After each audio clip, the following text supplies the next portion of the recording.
Vamos abrir a Bíblia, Gênesis capítulo 1.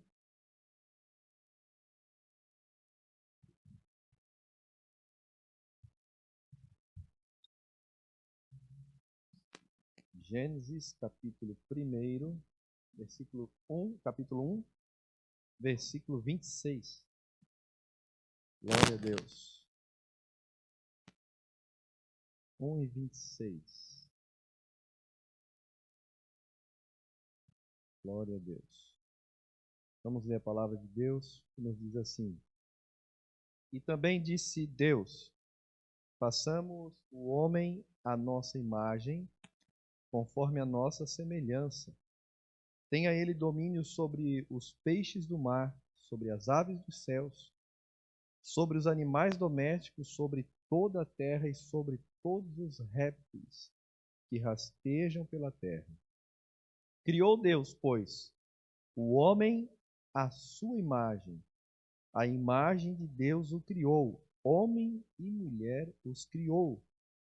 E Deus os abençoou e lhes disse: sede fecundos, multiplicai-vos, enchei a terra e sujeitai-a. Dominai sobre os peixes do mar, sobre as aves dos céus e sobre todo o animal que rasteja pela terra. Amém? Vamos orar nesta noite. Querido Deus, na Tua presença nós estamos, Pai, nesta noite, mais uma noite para cultuar e adorar o Teu nome. Consciente, Senhor, das nossas fraquezas, da nossa debilidade. Senhor, seríamos os últimos, Senhor, a estar de pé aqui, Senhor, para poder falar a um povo tão seleto, a um povo, Senhor, tão especial, que é a Tua igreja, aquela por quem o Senhor deu a vida, morreu por ela, verteu o seu sangue e confiou a nós estarmos aqui, Senhor, como ministros para pregar a Tua palavra. Senhor, só a Tua graça e a Tua misericórdia sobre a nossa vida. Mas nesta noite, Senhor, se o Senhor se agradar, faz o Teu reino avançar, Senhor. Se o Senhor se agradar de nós aqui, Senhor, se o Senhor tiver misericórdia, Pai, faz com que Teu nome seja glorificado, a Tua igreja edificada, Senhor. Pai, e que o Teu reino avance através desta mensagem nesta noite, Pai. Transforma-nos, transforma a Tua igreja, transforma os ouvintes, Pai. Faz a Tua obra, Senhor, exorta-nos, Pai. Disciplina-nos, Senhor, a fim de que o Teu nome, Senhor, sempre, sempre seja glorificado. Essa é a nossa oração, em nome de Jesus. Amém e amém. Meus irmãos, o meu desejo de falar sobre isso, sobre esse assunto, é um assunto desafiador, é um assunto provocante, é um assunto que vai despertar muitos gatilhos, mas é um assunto muito urgente. E o meu desejo é que toda igreja escute essa mensagem. Não é porque o pastor quer ser ouvido, não é isso. É porque depois eu vou ser chamado lá na sua casa para tratar um problema de casamento. Eu vou. Aí chega lá e eu vou dizer assim: você não escutou a mensagem? Não aprendeu nada? Não ouvi. Aí dá vontade do pastor ir embora e não voltar, né? Porque há um preparo, há um desgaste, há uma batalha, há uma luta para que a gente possa falar sobre esses assuntos. E o meu desejo é que a igreja seja nivelada, entendendo os assuntos bíblicos. E tem muita mensagem para ser pregada aqui. Por exemplo, eu falei na primeira pregação sobre o casamento, uma instituição divina. Então, o alicerce. Agora estou falando do propósito, hoje, o propósito do casamento. As colunas que vai firmar a nossa casa espiritual. Depois nós vamos falar sobre o problema do casamento. O problema do casamento. E é que todo mundo sabe que é o pecado. Mas nós vamos detalhar esse assunto e muitos casais aqui vão ver que estão tudo em pecado. E o desejo é que reconheçam para que aprendam. E eu identifiquei isso no meio da igreja de uma forma, não só do Itacorubi, em todos os lugares, de uma forma assim tão grande, como o pecado tem destruído os casais. Não estou falando de adultério, pornografia, não estou falando disso agora, não. Eu estou falando de o marido não ser cristão e a mulher não ser cristã dentro de casa. É uma coisa que eu estou achando incrível nas famílias. Na igreja, na sociedade, os cristãos até conseguem ser crentes, mas dentro de casa, com o marido, a esposa, é uma luta. É falta de respeito, é mentira, é xingamento, é palavras feias. E outra, e se não fizer nenhum mal desse, ainda está errado, porque a Bíblia ainda manda ter um ao outro em honra. E será que o marido tem honrado a mulher e a mulher tem honrado o marido? Tem gente que fica no 0 a 0, não ofende, não fala, mas não é só não ofender, é uma obrigação. Está na Bíblia, eu vou mostrar para vocês, de um honrar o outro. E isso é um grande problema. E por isso Deus não tem operado no meio das famílias. E aí vou começar a entrar numa outra área, que é: a igreja só será uma bênção um dia que as famílias forem uma bênção. Está lá em Efésios 5, do versículo 14 até o 20, Paulo está falando de ser cheio do Espírito. Daí ele diz assim: para ser cheio do Espírito, sujeitos uns ao outro, o marido à mulher, a mulher ao marido. Pastor, está escrito que o homem tem que ser sujeito à mulher? Tá escrito. Vocês nunca viram, né? Você acha que só a mulher tem que ser submissa ao marido, mas está escrito que as mulheres são submissas ao marido, que o marido é submisso à mulher. Também está ali. Está ali, pastor, que vocês não leram direito. Depois lê de novo, vocês vão achar. E a hora que achar, vocês me mostram. E está muito claro. E assim, a igreja brasileira está sendo destruída por causa dos problemas dentro do lar. Nós vamos falar sobre tudo isso.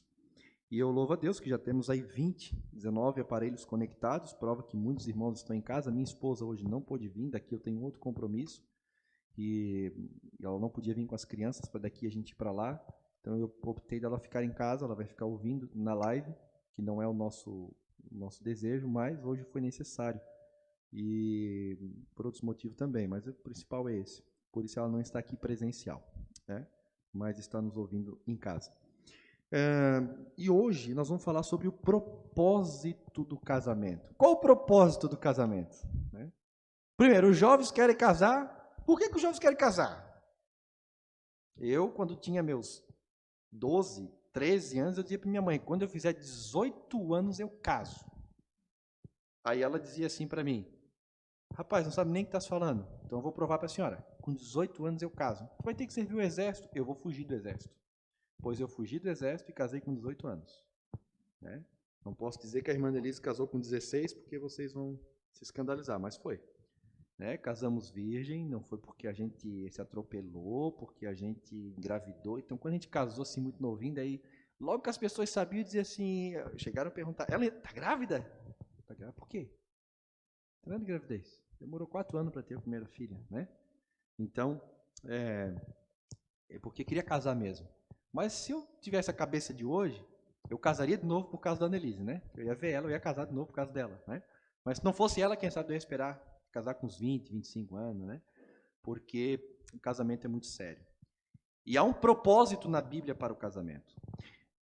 Você pode ver que os jovens, quando vão casar, eles dizem o seguinte: achei a mulher que eu quero casar. Por quê? Ela é bonita, o cabelo é da cor que eu quero, o tamanho, os pensamentos, o desejo, a intenção, o projeto, tudo isso fecha comigo. Tá certo? Pensar assim, não tá? Vocês já estão tudo já assim, já preocupado em dizer sim ou não, né? Tudo bem, casa pela beleza. E se sofrer um acidente, o carro pegar fogo e a pele ficar totalmente desconfigurada, desfigurada? Vai continuar amando ou vai abandonar porque agora ficou feia ou ficou feio? Se aquele projeto que ele ou ela tinha der errado. Eu sempre digo, a minha esposa casou comigo, na época nós tínhamos uma empresa, uma marmoraria, tinha 2, 3 carros, tudo indo bem. De repente quebrou tudo, Deus mesmo falou: vou tirar tudo que vocês têm, eu quero te chamar para a obra. Eu achei que não era verdade aquela profecia, aconteceu. E ela me abandonou quando fomos morar em kitnet? Não, ficou firme do meu lado. E mais firme do que eu. E se casar por causa do dinheiro, se ficar pobre, vai continuar do lado? E aí fica a pergunta: como devo escolher uma pessoa para casar? E a resposta é: se essa pessoa é temente a Deus. Esse é o ponto principal. E o casamento, o propósito do casamento não vai longe disso. O propósito do casamento, meus irmãos, eu listei aqui pelo menos 4 propósitos do casamento. Primeiro, e lembrando que as mensagens que eu estou pregando aqui, eu não estou visando falar apenas teologicamente, pegar as escrituras e mostrar só os pontos bíblicos, mas eu já estou fazendo uma junção com o pensamento da sociedade nos dias de hoje, tá? E vai ser muito importante falar sobre isso, o que a sociedade pensa, o que a filosofia atual pensa, o que o mundo está pregando, para que os irmãos possam saber lidar nesse período em que estamos vivendo. Eu listei 4 propósitos do casamento. Primeiro, para que exista uma sociedade. Segundo, para manter essa sociedade. E aqui é uma grande defesa diante daquilo que o mundo vem pregando, que a abolição da família, né? A família, ela atrapalha os planos, o progresso do mundo, né? É o que eles pregam. A família atrapalha a tradição, essas coisas atrapalham. O mundo hoje tem que ser mais rápido, mais ligeiro, tem que ser mais libertino, para que as coisas possam fluir melhor. Mas isso vai contra os princípios da palavra de Deus. Então, para que exista uma sociedade, para manter essa sociedade, para instrução moral e divina desta sociedade, e, por último, e o principal, para a glória de Deus. Então, eu quero começar a falar aqui hoje que o casamento, ele tem um propósito para que exista a sociedade. Escute uma coisa, meus irmãos. Deus, na palavra que nós lemos, diz assim: façamos o homem à nossa imagem e semelhança. Homem e mulher, e que eles se multipliquem. Tem crente que só fica nesse, né? Tem um monte de filho, né? Mas tem que ler até o Apocalipse. E se multipliquem a terra. E o que é isso? É uma forma da terra ser povoada e venha nascer, existir a sociedade. Como pode existir uma defesa dessas minorias homossexuais e chamar de família esse ajuntamento? Ora, é impossível uma sociedade continuar com um casamento homossexual, porque não haverá fruto, filhos, não vai gerar. Não tem possibilidade nenhuma. Na verdade, meus irmãos, para que vocês possam entender o porquê que está em alta esta questão do feminismo, a questão do homossexualismo, dessas minorias, é que é o seguinte, eu vou voltar a falar isso no meio da mensagem aqui, é que com o advento do socialismo, a teoria de Karl Marx era o seguinte: nós temos que dominar por meio do cano do revólver e da força e com rapidez. Mas não deu certo. Por quê? Porque o socialismo ele visa eles entenderam o seguinte, que o capitalismo não dá certo, porque ele vai às classes mais altas que vão oprimir as classes mais baixas.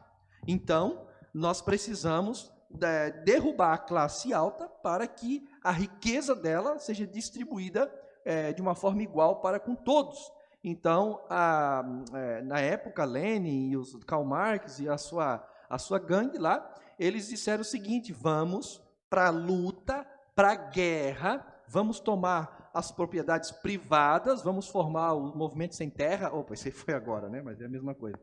Vamos montar uma forma de tomar aquilo que é dos ricos para que todos possam ter igual. Só que esse povo trabalhador não aceitou essas ideias e a ideia foi frustrada. Aí um pouco mais tarde, um outro pensador chamado Gramsci, vocês vão ouvir muito falar dele na escola, ele pensou diferente. Nós não vamos tomar o poder por meio do cano do revólver e nem por meio de uma força, de uma forma tão rápida, mas nós vamos tomar o giz do quadro e de uma forma lenta.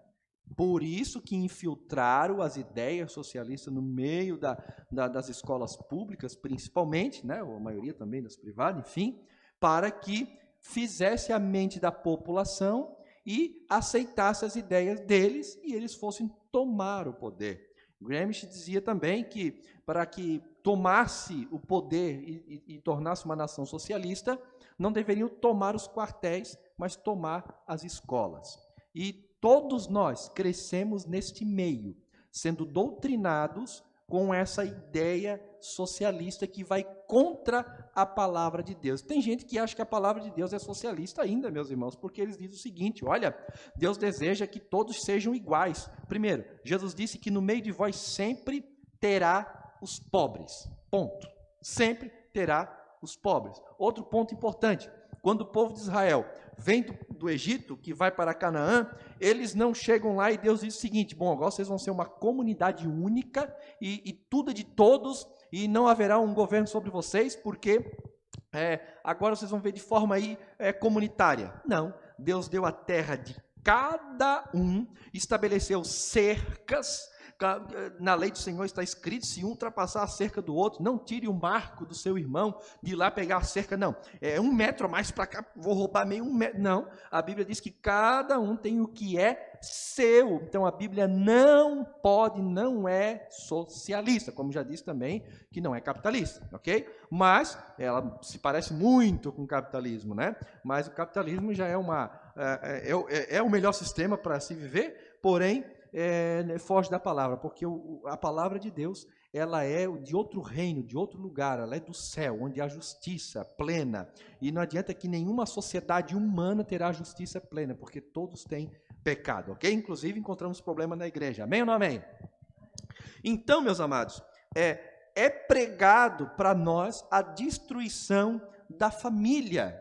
Só que sem a família jamais teremos uma sociedade, jamais teremos uma comunidade, jamais o povo vai se multiplicar, jamais o povo vai crescer e o nome do Senhor ser glorificado. Por isso, meus amados, que o casamento, a família, é o que institui uma sociedade. É por meio do casamento hétero que as famílias se multiplicam e formam essa sociedade. O casamento cumpre seu primeiro propósito, que é multiplicar e encher a terra. Deus, para formar a raça humana, e por isso ele criou um casal, quando ele quis instituir a sua imagem e semelhança e uma raça na terra, ele não criou Adão e Ivo, né? Muito falado hoje em dia, é Adão e Eva, um homem, uma mulher, um macho e uma fêmea. Quando destruiu os homens, para que se perpetuasse a raça humana, lá no tempo de Noé, ele deixou Noé, sua esposa, seus 3 filhos e as 3 esposas dos seus filhos. Deus, para formar o seu povo numa grande nação, ele não chamou apenas um homem, ele chamou um casal. Abraão, que no caso era Abrão e Sarai. Ele transformou o nome dele de Abraão para Abraão, pai de uma multidão de nações, e de Sarai para Sara, esqueci, princesa de nações, algo desse tipo. Ou seja, Deus chama um casal. Para iniciar o seu plano redentivo agora, Deus chama outra família, a família de José e de Maria, para que viesse o nosso Salvador. Então, sempre Deus usa casal, família, para que o seu plano seja cumprido. E no dia de hoje, Jesus chamou a minha família e a tua família. Entenda uma coisa, você que é cristão, Deus tem um propósito com a tua família. Não importa se como a irmã que está lá, que mãe solteira, mãe solteira que fala, né? Não importa em seus filhos, Deus vai usá-la na sua casa para esse projeto, como outras irmãs ali que o marido não são crentes ou não são frequentadores da igreja, Deus através delas vai usá-las para o bem da sua família. E aqueles que têm marido e mulher na igreja que são crentes, ainda mais, Deus há de usá-los para um propósito que é a sua glória.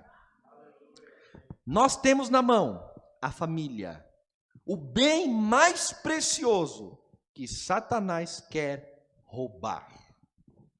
O bem mais precioso que Satanás quer roubar não é o teu dízimo, não é a tua oferta, é a tua família. Quem aqui é filho de pai separado sabe do que eu estou falando. Eu fiz um vídeo na internet chamado Gay Vai para o Céu. Não sei se todos vocês já ouviram. Ele tinha passado de 3.000 visualizações, não vi mais. Eu recebo, volta e meia eu recebo mensagem de pessoas, fora que lá no YouTube mesmo, mas em uma das conversas eu deixei o meu telefone lá para um rapaz, e eles entram, ou lê as conversas e pegam o meu telefone e me chamam. E a semana que passou agora, 2 moças me chamaram.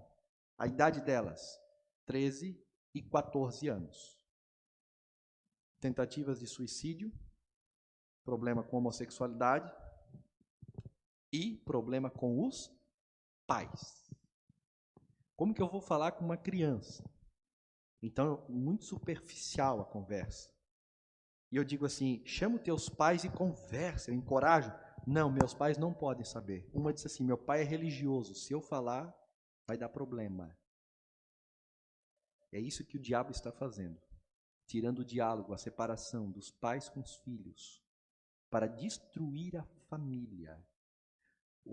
Uma disse que o pai é religioso, a outra disse que os pais... Aí eu fui conversando, ela não esclareceu, no final ela colocou assim, meus pais são separados, e cara de choro, muito choro. Logo concluí que a dor dela, de tudo isso, é por causa da separação dos pais. Sabe o que ela deve pensar? Eu não quero um marido, eu não quero um homem, porque minha mãe disse que o homem é... Ela vai se relacionar com quem? A separação. E tudo que o diabo quer é separar os casais. Não quer dizer que todos que têm pais separados vão dar errado. Porque há pais que separam, mas que sabem cuidar dos filhos. Mas mesmo assim, é uma dor que só quem é filho sabe. Primeiro, para que exista uma sociedade, isso tem que ficar claro diante do mundo. Tem que existir uma família, um casamento. Segundo ponto, o propósito do casamento é para manter uma sociedade. Preste atenção em Gênesis 1:26. Também disse Deus, façamos o homem à nossa imagem, conforme a nossa semelhança.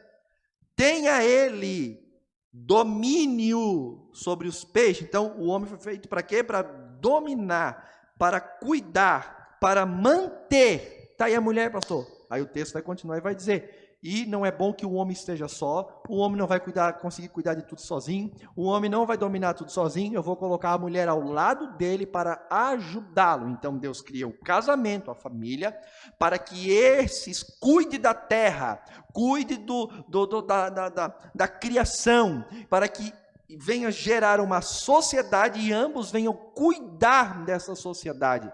Queridos, preste atenção, dê uma olhada nessas massas minoria em que odeiam família e vê como eles vivem.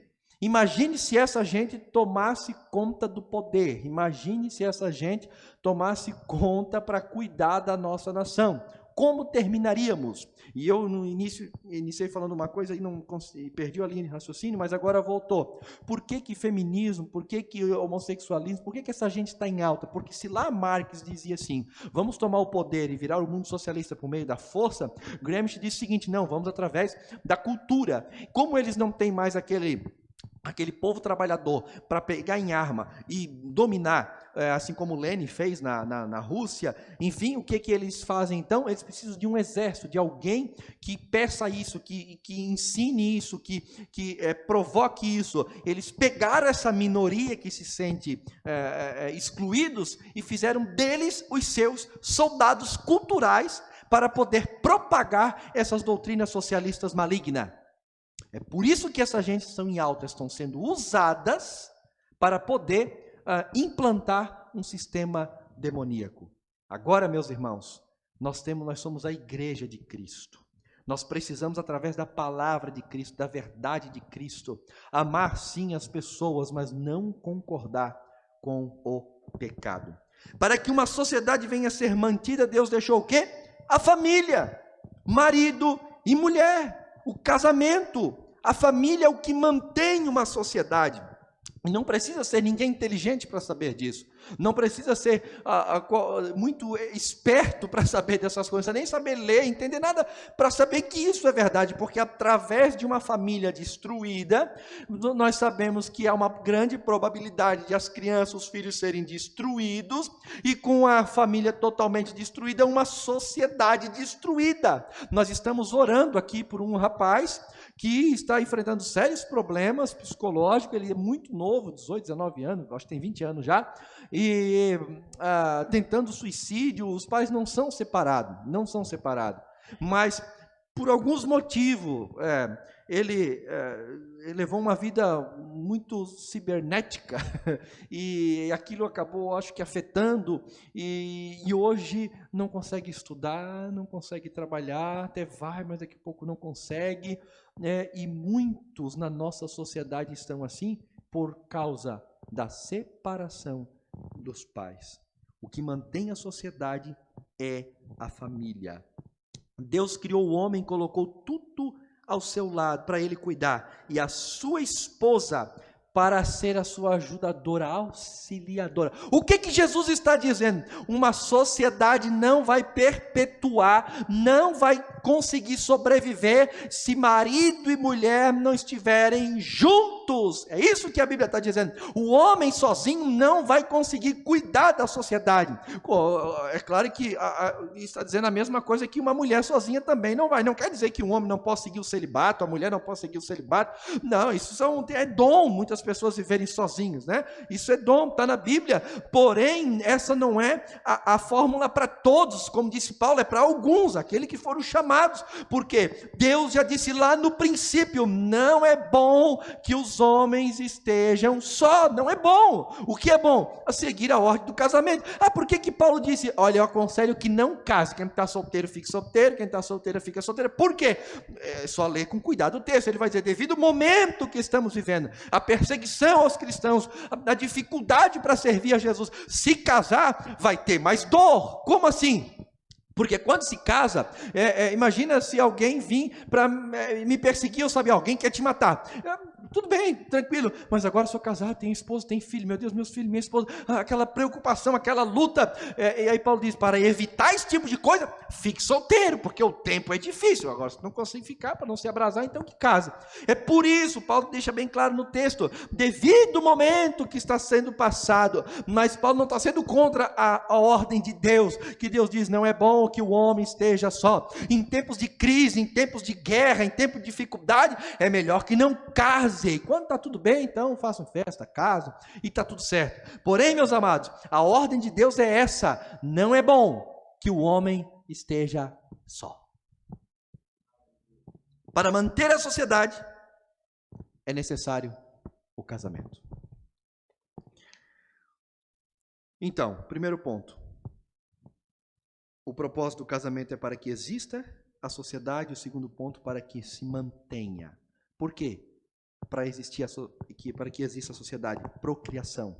Segundo, para manter a sociedade, porque é através dessa união que a sociedade é mantida, é a lei de Deus. E é isso que nós vimos nos dias de hoje. Tanto faz crente e não crente, pessoas que têm casamentos bem consolidados, são as pessoas melhores no seu emprego, são as pessoas que de mais produtividade, são pessoas que fazem as coisas com muito mais seriedade, até as pessoas dizem, agora casou, vai criar juízo, né? Porque as coisas melhoram muito quando vem o casamento. Isso é muito importante. Agora, quem quer seguir o celibato, fique à vontade, pode seguir também sem problema nenhum. Terceiro ponto, para quê? Qual o propósito do casamento? Para instrução moral e divina. Vou explicar isso. É através da família que a sociedade desenvolverá bons princípios e a igreja será fortalecida. É comprovado que filhos nascidos e criados num lar hétero, saudável, têm a grande chance de se tornar pessoas melhores e bem-sucedidas. É no seio familiar que os princípios morais, éticos culturais e religiosos são formados. E aqui eu quero chamar a atenção dos pais cristãos que não conversam com os filhos sobre esses temas.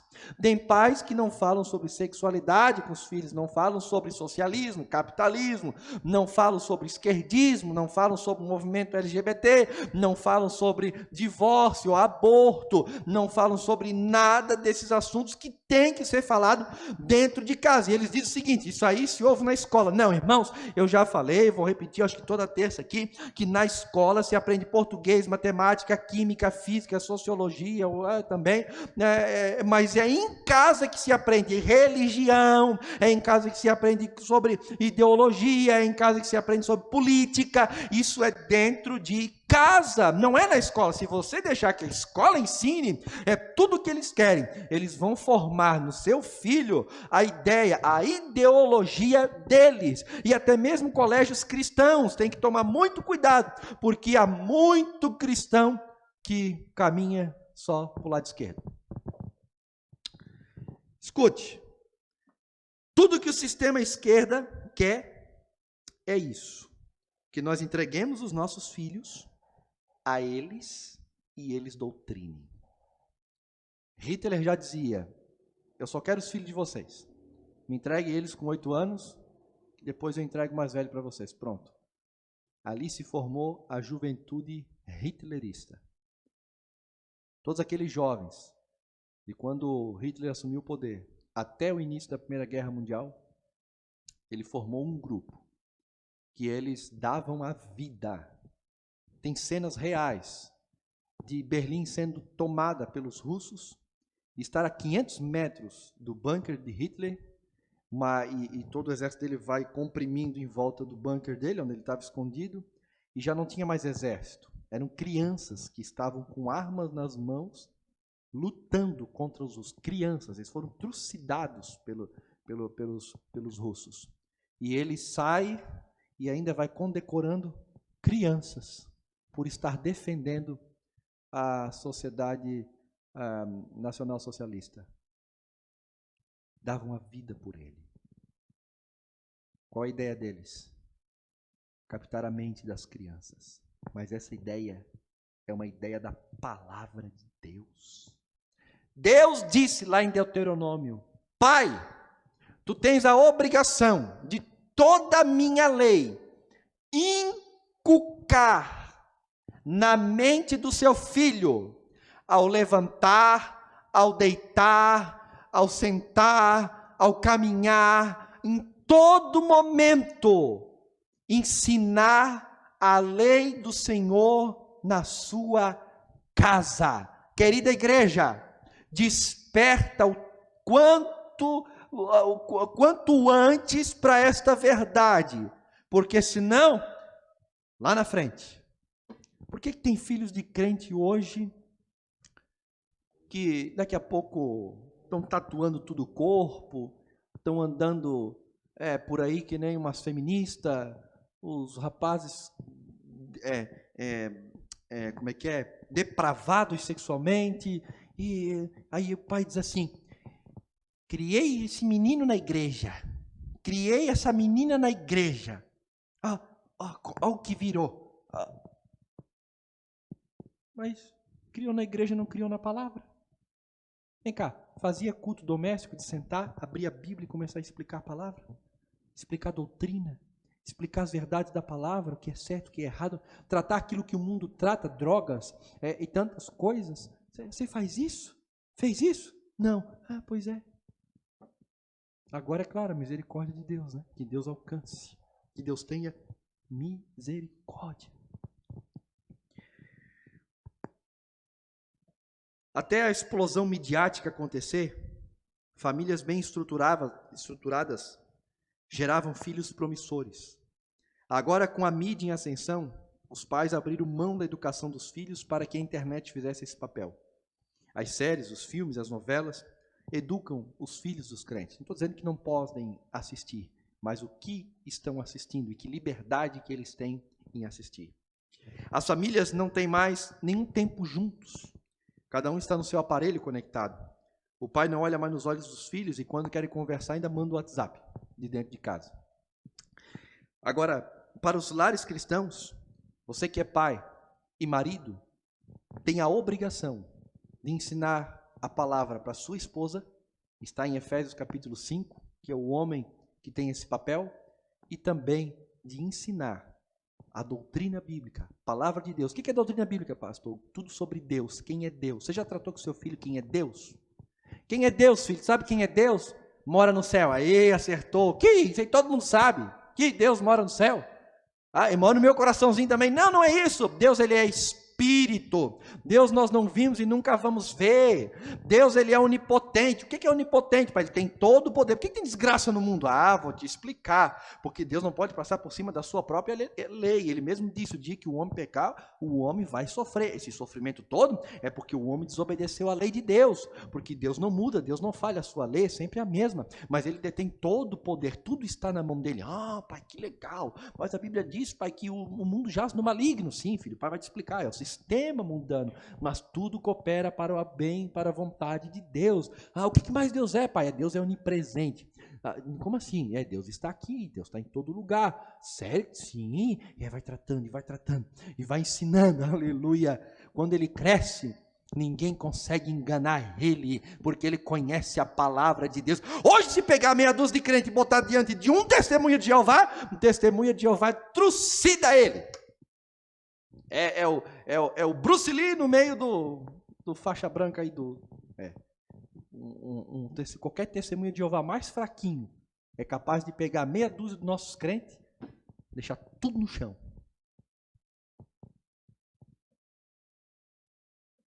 Imagina o filho do crente.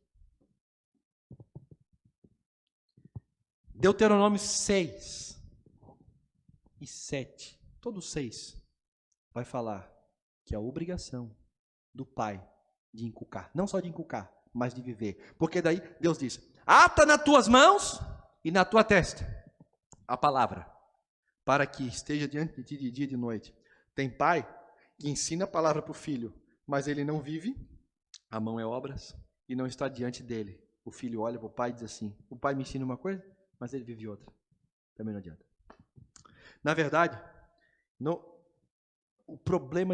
outro problema de muitos é que eles dizem, não, eu levo meu filho para a escolinha infantil, lá para o culto da igreja. A irmã Marta vai ensinar, a irmã Michele, as irmãs vão ensinar. Elas estão, meu filho está no discipulado infantil. Quem disse na Bíblia que é a igreja que tem que discipular o seu filho? A Vitória, né? Escuta isso.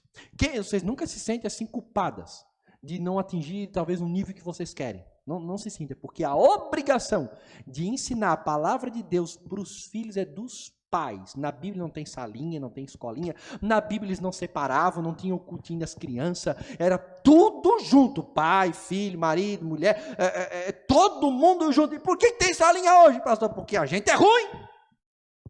Porque nós não conseguimos nem doutrinar o filho para ficar sentado do nosso lado dentro da igreja. Tem que ter salinha que é para não virar o culto uma bagunça. É por isso. Não só isso, né? Aí tem uns que estão, a maioria de quem tem filho está na banda, né? Imagina ficar tocando, cuidando do filho, né? Aí não dá, né? Aí é demais. Que é marido e mulher que participam, né? Tá, pastor, para que essa linha? É que nós não vamos ser radical ao ponto de dizer que as crianças não podem ter o encontro delas, que os jovens não podem ter o encontro deles. Essa questão de segmentar, tá? Tem outra palavra que eu usei esses dias aqui, agora eu esqueci essa palavra, se alguém lembrar.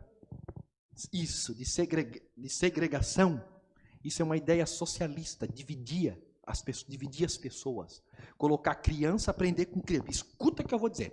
Criança aprender com criança. Toda criança, tudo junto. Eles falam a linguagem deles e botam alguém falar a linguagem deles. Já viu isso? Na Bíblia, os mais novos aprendem com os mais velhos. Essa é a cultura judaica, bíblica judaica. Os mais novos aprendem com os mais velhos. O que Paulo disse para Tito? Que as mulheres mais velhas ensinam as mulheres mais novas. Que as crianças, lá em Deuteronômio, aprendam com seus pais, os mais velhos. Não é jovem aprender com jovem. O que com jovem vai... E eu já vou acertar aqui, fica tranquilo, tá, Dodson? O que... Não, jovem, agora tem igreja que é assim, ó, culto de jovem. Só vai jovem. E outro culto dos mais velhinhos, só vai os mais velhos. Eu não sei qual culto eu vou. Se é do jovem, porque eu sou muito jovem, eu sou o mais velho, né? Mas acho que eu vou inventar o culto do meio, né?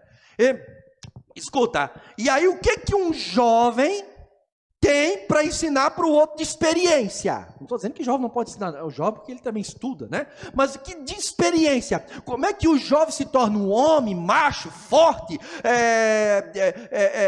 um homem de verdade do lado de outros homens? É assim que a Bíblia ensina que tem que ser. Agora não quer dizer que o jovem também não pode se encontrar. Claro que pode. Pode ter um culto especial? Claro. Pode ter um retiro? Pode ter. Claro que pode, não tem problema nenhum.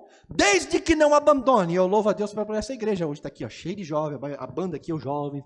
Eles estão todo domingo, eles vêm sábado, mas domingo eles estão aqui. Se eu ver que... E os jovens não vêm mais domingo, né? Porque agora deles não. Nosso é sábado. Domingo é da igreja. Acabou sábado. Vai perder. Se perder, é porque não estava firmado em Cristo. Entendeu?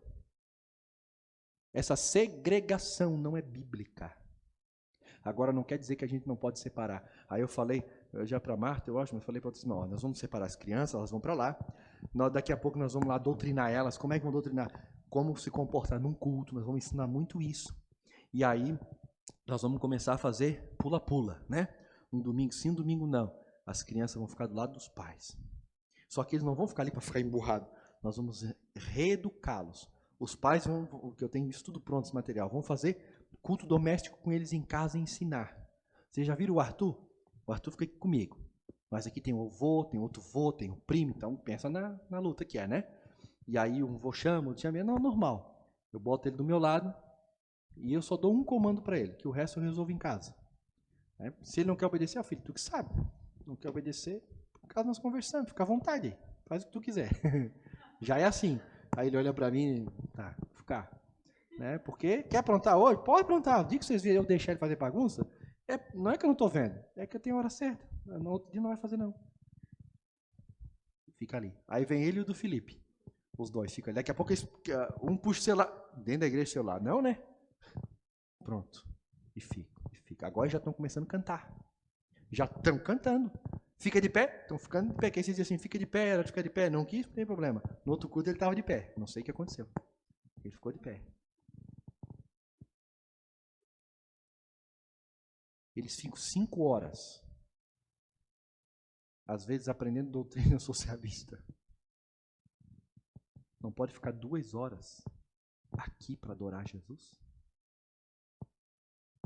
Vocês entendem? A base aqui é: não transfira para a igreja o compromisso seu. Amém?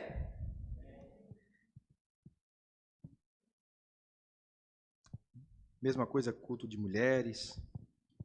Daqui a pouco vai estar assim. Mulher só mulher, homem só homem, criança só criança, jovem só... E aconteceu aí no Congresso dos Jovens. A maioria era jovem, que os pais não vieram. Não, é para os jovens. Que para os jovens? Olha, nunca mais isso vai acontecer no Itacorubi. Até pode, mas aí vai ser o fim. Se o próximo congresso que a gente fizer vim só das mulheres, só vim mulher, tá bom. Nunca mais vai ter. Porque daí deixa de vir. Eu sou do tempo que era assim. É claro, né? Porque o culpado não é o povo. O culpado é aqui, ó. É nós, os líderes. Porque congresso de jovens, vai vir um adolescente pregar. Daí o cara, que eu vou para lá ver um adolescente pregar? O lugar de adolescente é fazer outra coisa, irmão. Seriamente. A menos que seja um adolescente chamado assim mesmo. Todos os reis de Israel. Josias teve 8 anos, mas foi um só que tinha 8 anos. Os outros não tinham 8 anos. Entenderam? Aí bota um adolescente pregar. Aí fala um monte, troca Jesus pro Genésio, troca céu pro inferno, anjo pro não sei o quê. Aí começou a culto de jovem. Aí trazia um bonitão para pregar, cabelo cheio de gel, cabeça cheia de minhoca, né, cheio do estilo, da gíria e tal. Aí um homem sério chegava no culto e disse assim: peraí, isso aqui é culto, isso aqui é uma rave. Não, eu não venho mais. Aí começou a separar. Mas eu sou do tempo. Congregava lá na congregação de Ratones. Congresso de jovens. Quem que nós vamos convidar para pregar? Vamos orar. Os jovens iam para oração. tudo batizado com o Espírito Santo, cheio de Deus, mas oração. Nossas reuniões de segunda-feira, lá no Ratones, era profecia, língua, não era meninice não, era poder de Deus mesmo. Tinha namorico também, tinha essas coisinhas, só a graça de Deus, né?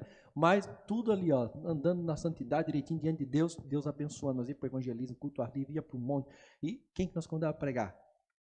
Às vezes convidava uma irmã cheia do Espírito Santo para pregar.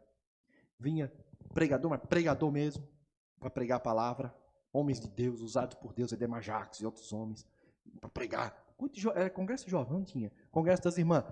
O pregador era assim, era pregador da palavra, porque o que nos interessava é a palavra, não é uma linguagem diferente, um negócio que combine.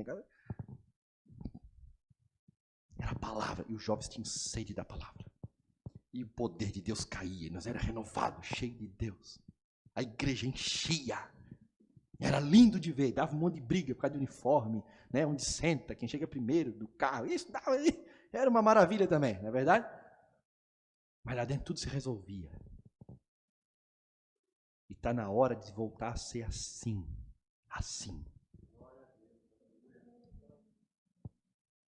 Sempre há exageros, sempre há erros. Não precisamos ser radical. Agora não tem mais culto de jovem. Não é isso. Tem sim. Deixa os jovens administrar o culto, é uma bênção. Deixa os jovens trazer uma palavra, pregar o culto deles aí, maravilha. Mas não vamos abrir mão dos princípios da palavra de Deus. Na verdade, nós não temos um culto específico de jovens. É um culto administrado pelos jovens, que toda a igreja pode vir. É isso que nós temos. Das mulheres, não é um culto só para mulheres. É um culto aberto à igreja, mas as mulheres que administram. É assim que funciona. Amém, meus irmãos? Amém. Glória a Deus. Nós temos 5 páginas, estou na 2. Agora eu vou para 3. E vocês vão dando glória a Deus.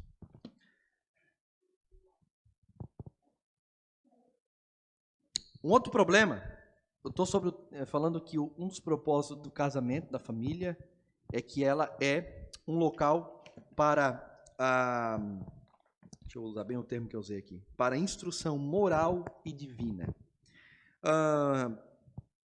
Falei aqui da instrução divina, da palavra de Deus, é dentro do lar. Em segundo lugar, o lar, ele é um lugar para a instrução moral da vida secular. Os pais estão deixando que a escola, volto a repetir, ensine esses princípios mundanos para os filhos. Você tem que filtrar tudo. Esses dias a minha filha chegou no carro falando que, eu pego de carro, pai, o fulano de tal lá da escola, que é um dos monitores lá, disse que ele é feminista. Eu digo, o quê? Eu já ia no outro dia na escola. Eu entendi o que ele quis dizer, mas mesmo assim não está certo. Eu entendi a ideia dele. Lá é uma escola cristã. Ele é feminista no sentido de defender o direito das mulheres. Mas não quer dizer que ele é feminista. Que todo movimento feminista que começou de uma forma radical. A mulher não tem que ser feminista, ela tem que ser feminina. É isso. Aí o homem tem que ser homem. Isso aí. Tá? É claro que houve muitos exageros e tem que defender realmente a causa da mulher, mas ninguém melhor do que a Bíblia para defender a causa da mulher. Ninguém melhor do que a Bíblia. Outro dia vamos falar mais sobre feminismo, não estou ainda bem preparado para falar, eu falo um pouco mais para frente. Mas vamos falar sobre isso. Agora, eu já chamei ela, vamos conversar. E aí nós vamos conversar sobre esses assuntos. Mas os pais têm deixado...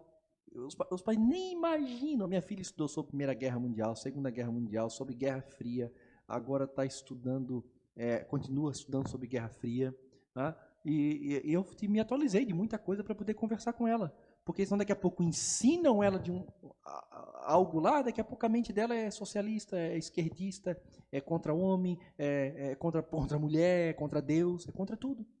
Nós precisamos fazer do nosso lar. E a mesma coisa marido e mulher. Há muita mulher cristã que é feminista e muito homem que é machista. Como se resolve isso? Colocando a palavra de Deus no centro. Marido e mulher sentar e estudar pela palavra, debater os temas da palavra. O marido chega, mulher, tu sabia que o teu corpo não é teu, o teu corpo é meu? Mas também está escrito que o teu não é teu, o teu é meu. E que negócio é esse? O que é isso? Vamos estudar juntos aí? Vamos. Pega a Bíblia de estudo. Pesquisa bons. Pastor, quem a gente podia escutar sobre isso? Cláudio Duarte? Nunca. Ele rema aqui, ó. Cláudio Duarte anda assim, ó. Por quê? Porque se encontrou com a Tami lá no... Vocês sabem quem é a Tami, né? Lá na conversinha, sabe, né? Sabe? Aí ela perguntou, eu sou isso e qual a tua opinião? Daí ele assim,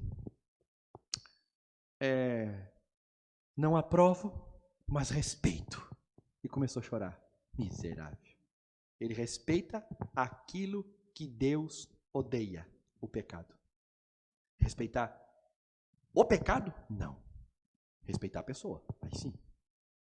Agora, o pecado? Não. Tem muito que a gente gosta de escutar ele. Faz tanta palhaçada no púlpito, brinca tanto com o evangelho. Ele brinca com coisas sérias. Não aconselho.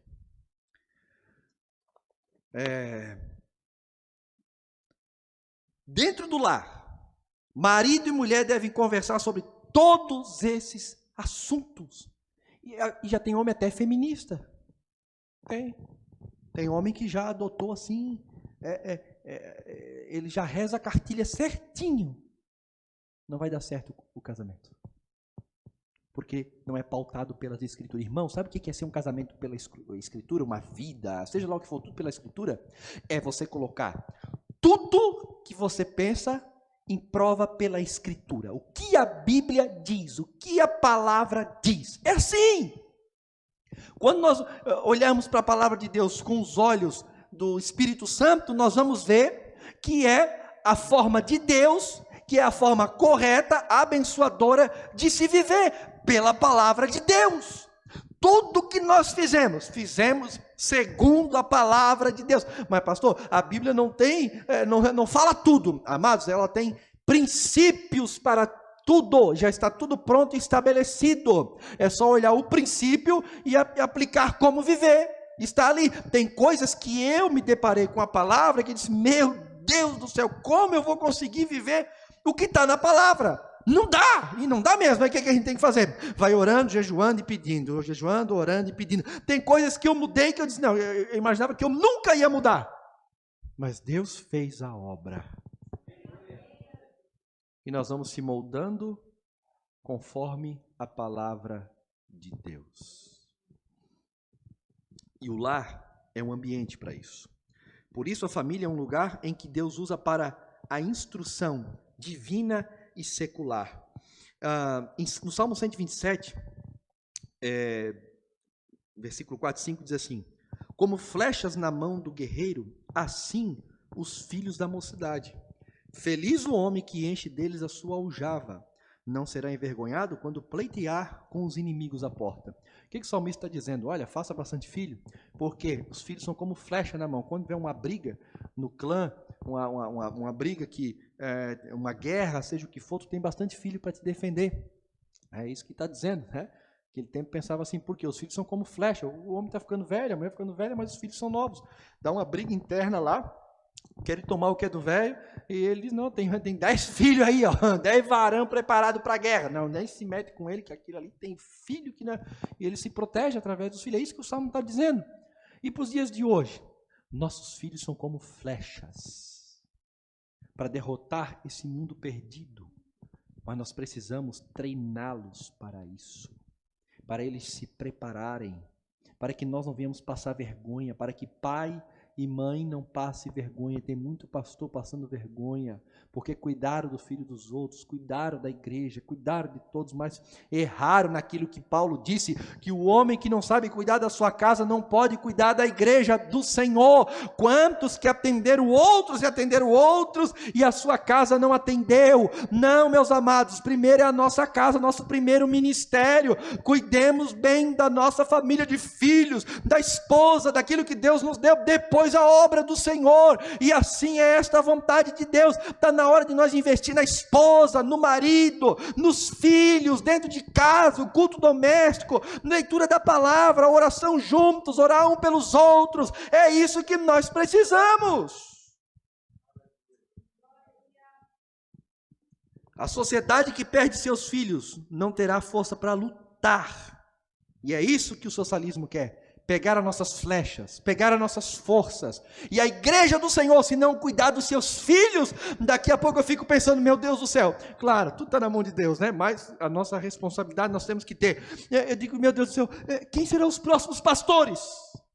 Porque no meu tempo, jovens, como diz o filho da irmã Isaura, o que menos pulava cheio do poder ficava grudado no ventilador. Era um fogaréu. Profetizavam, e tinham chamada missionária, e Deus falava, e tinham visões, e os jovens eram mais cheios do Espírito Santo. Era uma coisa linda de se ver. Eu lembro, sentadinho no banco, né? Nós sentávamos no lado assim, o pregador pregando, né? E Deus falando conosco. Deus usava às vezes que eu tenho chamada com vocês e tal. Meu Deus, e aquilo se cumpriu em nossa vida. E hoje a gente olha no Facebook, para isso é bom, né? A gente olha lá, aquele está lá, aquele está aqui, o outro desviou, perdeu, morreu. Isso acontece. Mas muitos, né, estão fazendo a obra, o reino. Que maravilha! E hoje? A geração da música. Tudo que o jovem sabe hoje é cantar. Cantar, música pop, música, né? Essas coisas. Não sou contra vocês cantar, não. Vocês têm que cantar mesmo. Jovens sempre cantaram, né? Coral, tudo. Mas jovem tem que pregar a palavra. Evangelizar. Sabe que hoje os jovens dizem assim, ó, quem tem que cuidar da obra de Deus é os presbíteros, os obreiros e tal, né? Jovem, deixa nós passar nossa juventude, estudar, fazer nossa vida, depois eu cuido da obra do Senhor. Paulo diz diferente, os casados cuidam da família e os jovens cuidam da obra do Senhor.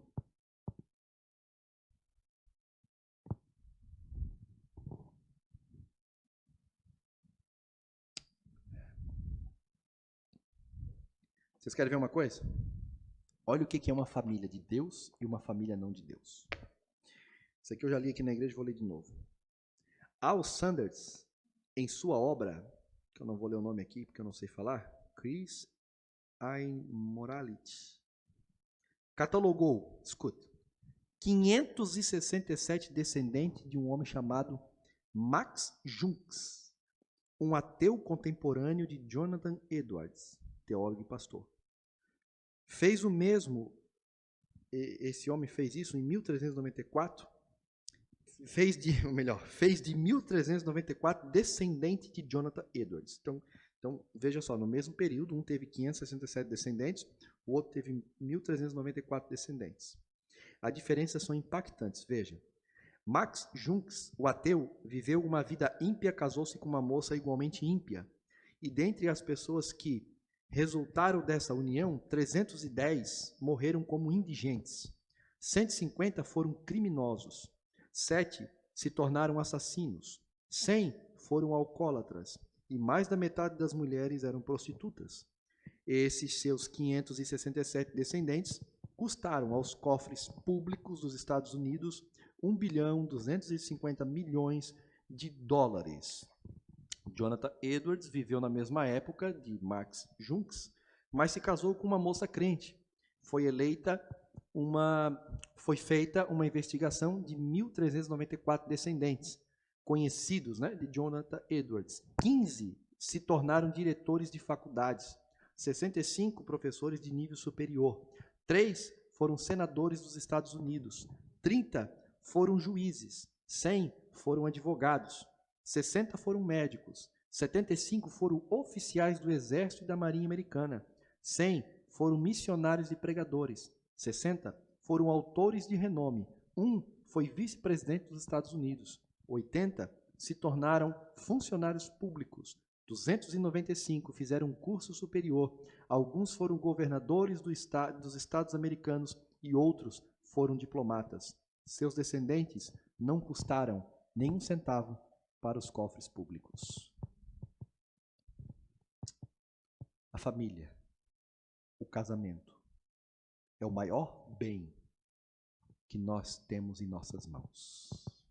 E o propósito é para que tenha sociedade, para que essa sociedade perpetue, para manter a sociedade e, por último, em terceiro lugar, para que a instrução divina aconteça para esta sociedade.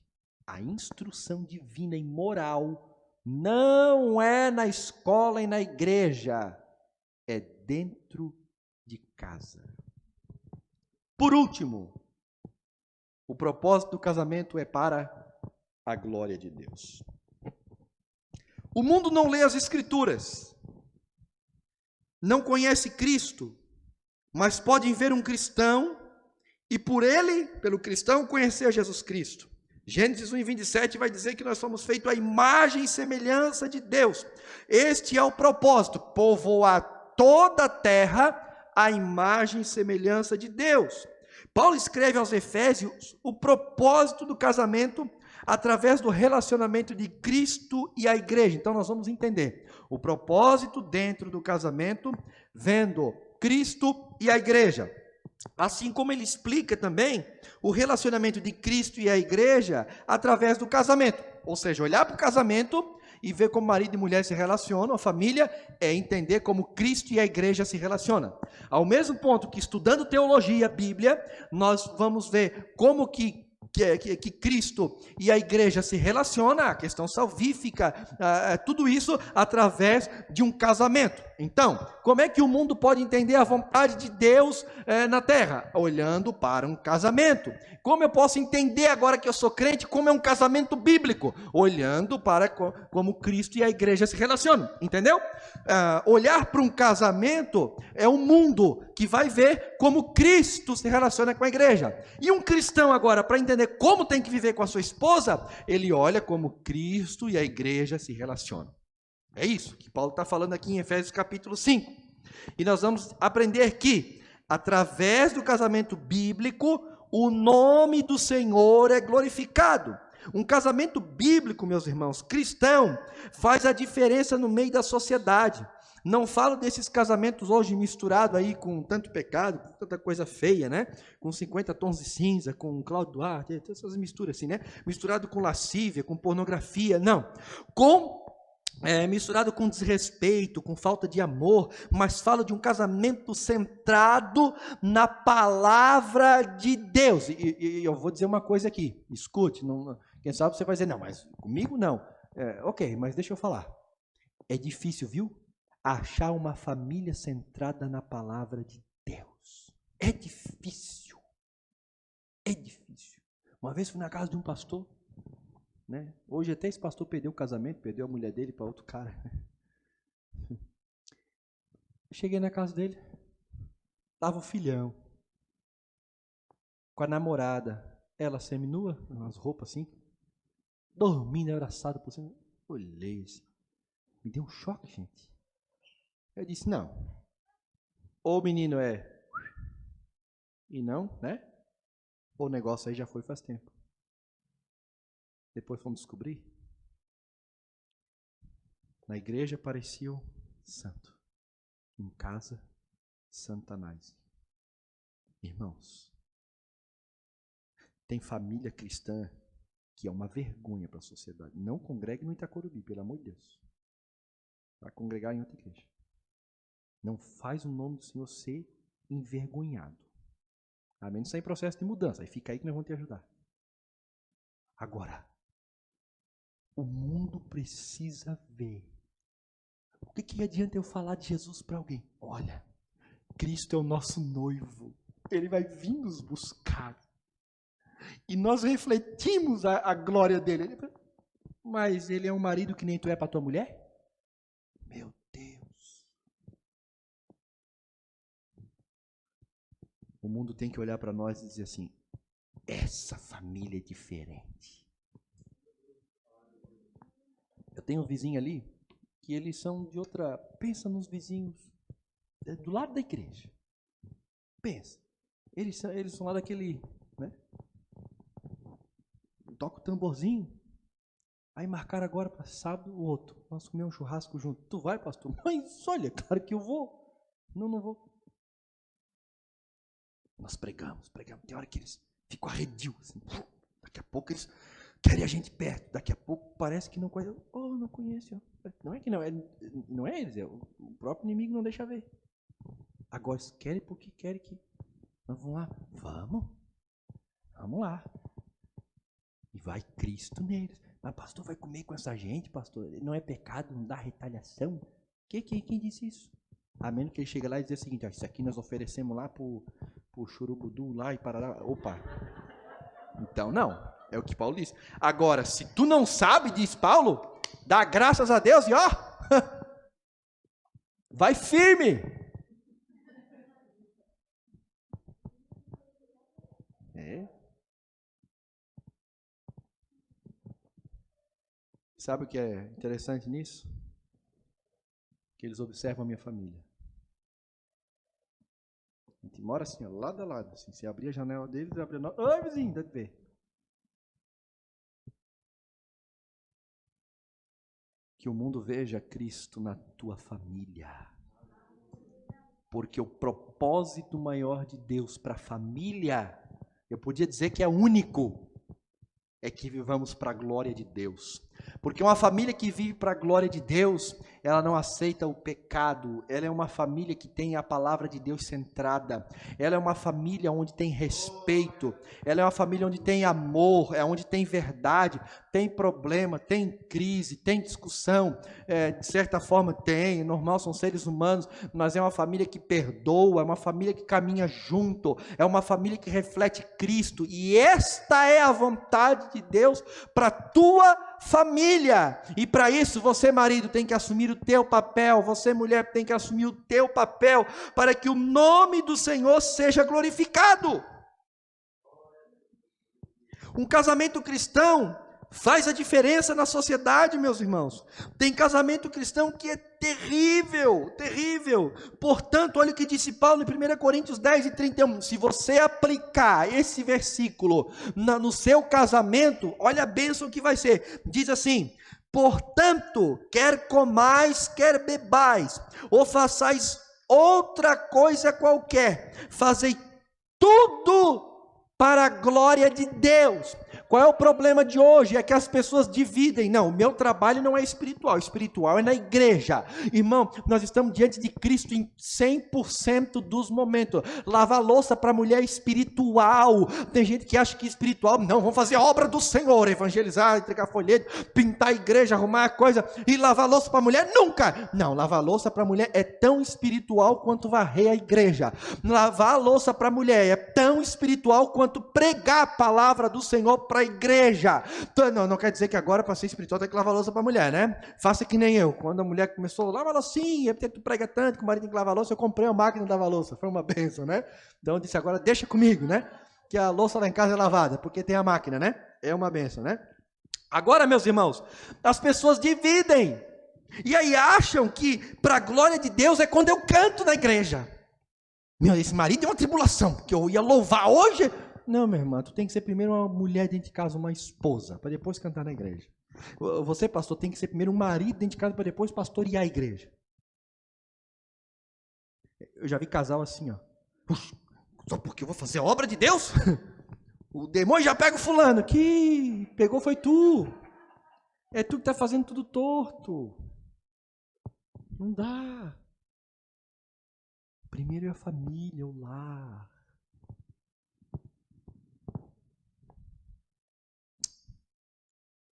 Fazer o quê? Tudo para a glória de Deus. Vamos perguntar abertamente aí. E sexo faz para a glória de Deus? Sim ou não? O pessoal da live já respondeu, vocês não falaram. Por isso se faz conforme os padrões bíblicos. Tudo. Tudo para a glória. Eu quis chocar vocês mesmo. Tem gente que divide muito isso. Não, dentro de casa não tem Cristo. Cristo é só na igreja.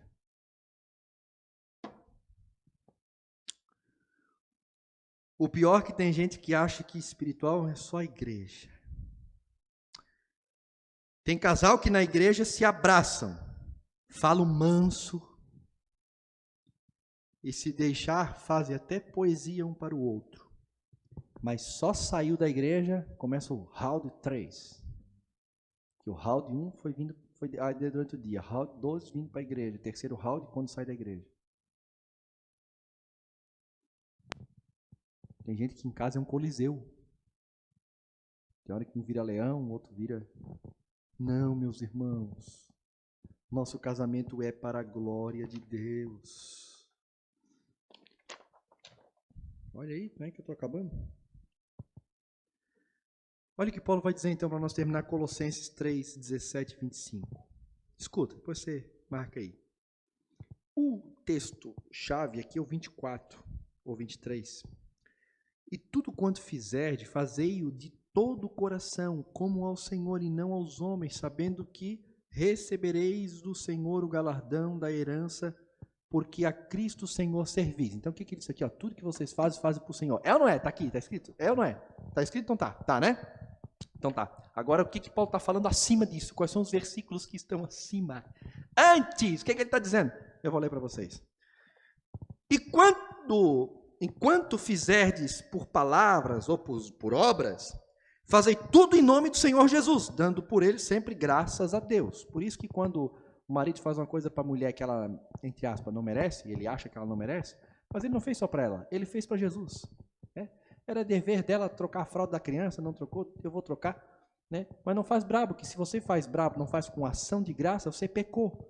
Eu tenho hora que peco, explicando isso aqui para meus filhos em casa, eu disse, tem hora que o pai peca, a mulher diz assim, amor, eu vou lá estender roupa lá e aqueles matos ficam pegando nas pernas. O que ela está dizendo para mim? Tem que cortar a grama.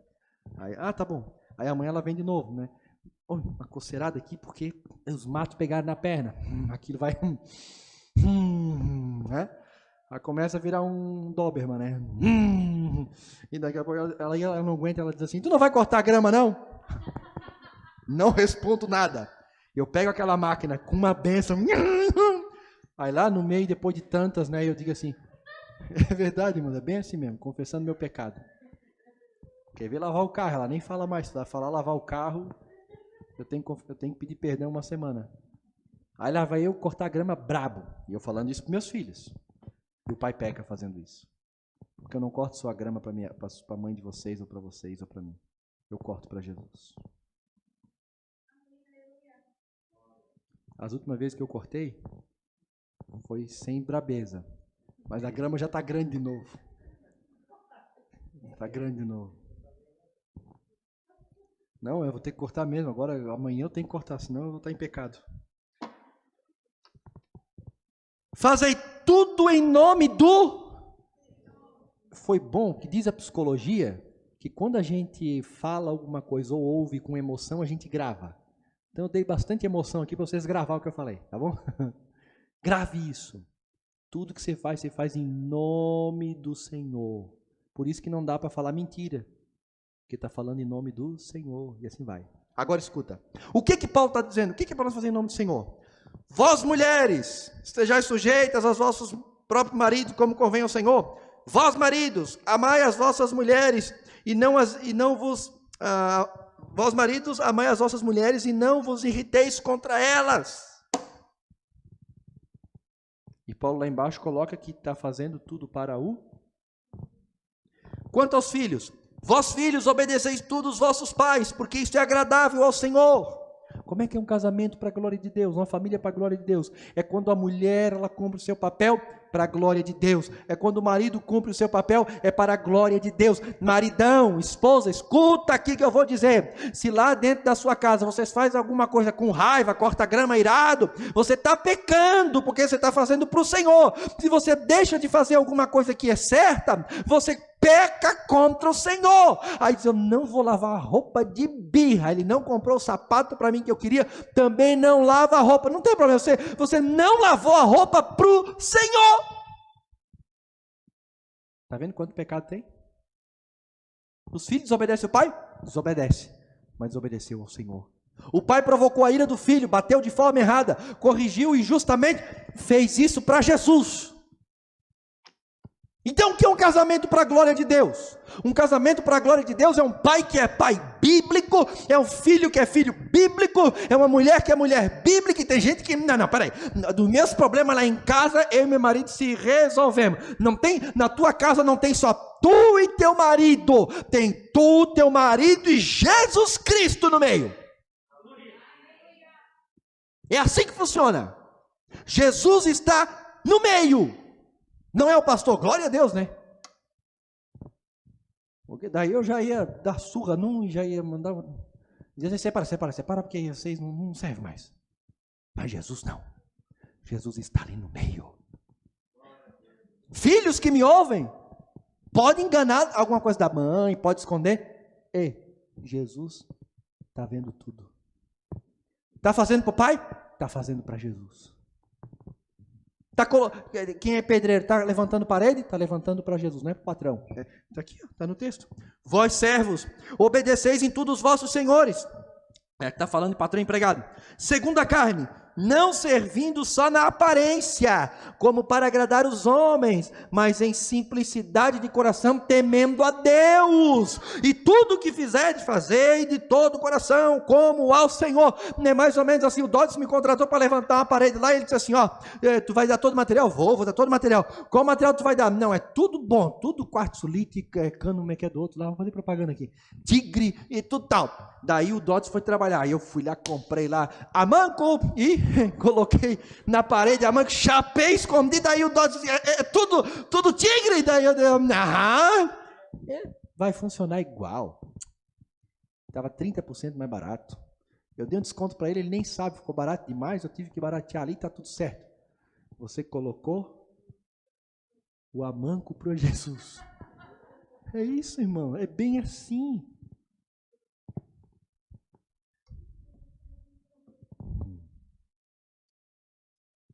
É assim ou não é que você faz? Não ri agora. Quem ri vai se entregar. Eu já me entreguei, viu?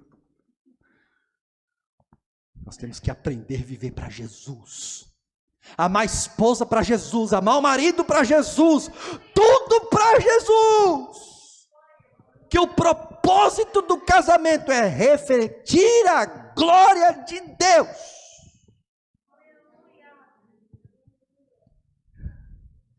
O casamento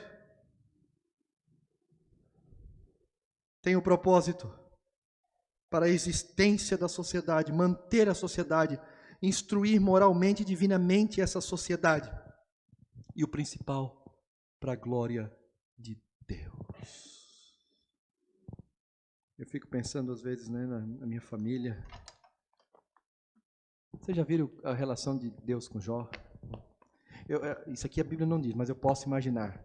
Deus tirou um momento para olhar o seu filho Jó. E estava lá olhando.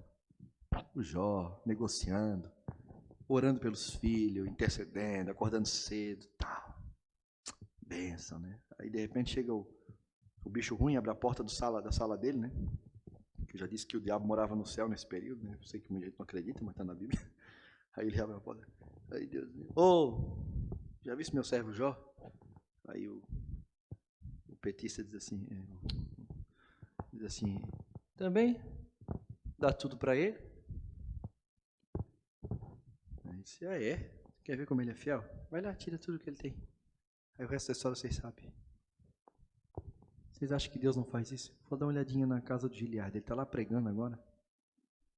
Eu vou lá na casa dele, dar uma olhada lá, como é que é. A esposa dele assistindo lá, como é que ela está? Se fosse verdade o que ele prega. Ou então ela está assim, amém, meu amor, é isso mesmo, vai cortar grama mesmo, né? Assim, né? Dá bem tu sabe, né? Não adianta saber e não fazer, né, amor? Tem que saber e tem que cumprir, né? Tem aí aquele que diz assim, eu sei que eu estou errado contigo. Tá, mas isso adianta? Só saber, tem que mudar, né? Ó, a Gabriela aqui, botando mãozinha aqui. É isso aí, filha, confirma aí que senão tu apanha, né? Que o pai está falando a verdade. Aí em casa é tudo doutrinado, irmão. Aí em casa é tudo doutrinado. E tudo isso que eu estou falando para vocês aqui são coisas que eu tenho visto no meio da família cristã que não pode mais continuar, não pode. Nós temos que ser bíblicos e vivermos para a glória de Deus. E aí vai se cumprir o que Paulo disse: quer ter uma igreja cheia do Espírito Santo? Então esteja uma igreja, uma família bíblica. Quando você lê Efésios capítulo 5, e ele está falando, não vos embriagueis com vinho em quem está em contenda, mas enchei-vos do Espírito Santo, como? Falando entre vós, um tem a salmo, tem a doutrina e tal, sujeitando-vos uns aos outros, vós mulheres, sujeitas aos vossos maridos, sede sujeito também, amando suas esposas, vós filhos, obedeceis vossos pais, não irriteis vossos filhos, patrões, patrão, não usurpe os seus funcionários, não engane os seus patrões e lute contra Satanás. Está ali a fórmula para ser cheio do Espírito Santo. Uma igreja cheia do Espírito Santo é uma família para a glória de Deus. Não adianta campanha de avivamento, vamos fazer avivamento. Não, o avivamento vai começar dentro de casa, no arrependimento do marido, arrependimento da esposa, arrependimento dos filhos, é lá. Não vai ter jovem cheio do Espírito Santo que não esteja obediente aos pais. Não vai ter obreiro, homem cheio do Espírito Santo que não é submisso aos filhos. Submisso aos filhos? É. Como que o pai é submisso aos filhos? Não irritando a eles, não é obedecer, não irritando a eles. Como que o homem é submisso à mulher? Amando como Cristo amava a igreja. Se nós não viver assim em casa, não tem igreja. Vamos orar nesta noite.